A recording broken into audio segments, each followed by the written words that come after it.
ఇక తిరుమలలో లడ్డూ కల్తీ వివాదం గత కొన్ని రోజులుగా దేశవ్యాప్తంగా ప్రకంపనలు సృష్టిస్తుంది. లడ్డూ ప్రసాదం తయారీలో జంతువుల నెయ్యిని వినియోగించారని ఏపీ సీఎం చంద్రబాబుతో పాటు టీటీడీ ఈవో శ్యామలరావు ప్రకటించారు.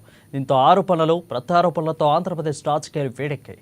కల్తీ నెయ్యి గల కారణమైన వ్యక్తులను కఠినమైన చర్యలు తీసుకోవాలని, ఈ ఘటనపై సిబిఐతో విచారణ జరిపించాలని పలువురు డిమాండ్ చేస్తున్నారు.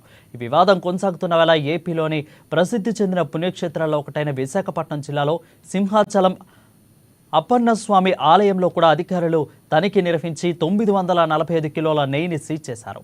ఏలూరు జిల్లా రైతు డైరీ నుంచి కూడా ఈ నెయ్యి సరఫరా అయినట్లు అధికారులు వెల్లడించారు. ఇక నెయ్యి శాంపిల్ సేకరించి ల్యాబ్కు పంపించామని, అలాగే లడ్డూ ప్రసాదంలో వాడి ఇతర పదార్థాలను కూడా పరీక్షల కోసం ల్యాబ్కు పంపినట్లు అధికారులు చెప్పారు.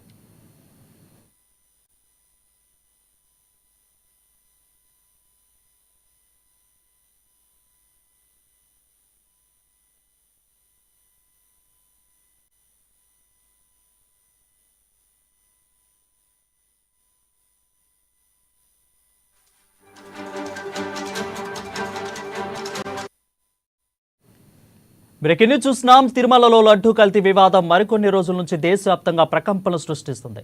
లడ్డూ ప్రసాదం తయారీలో జంతువుల నెయ్యిని వినియోగించారని ఏపీ సీఎం చంద్రబాబుతో పాటు టీటీడీ ఈవో శ్యామలరావు ప్రకటించారు. ఇక దీంతో ఆరోపణలు ప్రత్యారోపణలతో ఆంధ్రప్రదేశ్ రాజకీయాలు వేడెక్కాయి. కల్తీ నెయ్యి గల కారణమైన వ్యక్తులను కఠినమైన చర్యలు తీసుకోవాలని, ఈ ఘటనపై సిబిఐతో విచారణ జరిపించాలని పలువురు డిమాండ్ చేస్తున్నారు. ఇక వివాదం కొనసాగుతున్న వేళ ఏపీలోని ప్రసిద్ధి చెందిన పుణ్యక్షేత్రాల్లో ఒకటైన విశాఖపట్నం జిల్లాలోని సింహాచలం అప్పన్నస్వామి ఆలయంలో అధికారులు తనిఖీలు నిర్వహించి దాదాపు 945 కిలోల నెయ్యిని సీజ్ చేశారు. ఏలూరు జిల్లా రైతు డైరీ నుంచి కూడా ఈ నెయ్యి సరఫరా అయినట్లు అధికారులు వెల్లడించారు.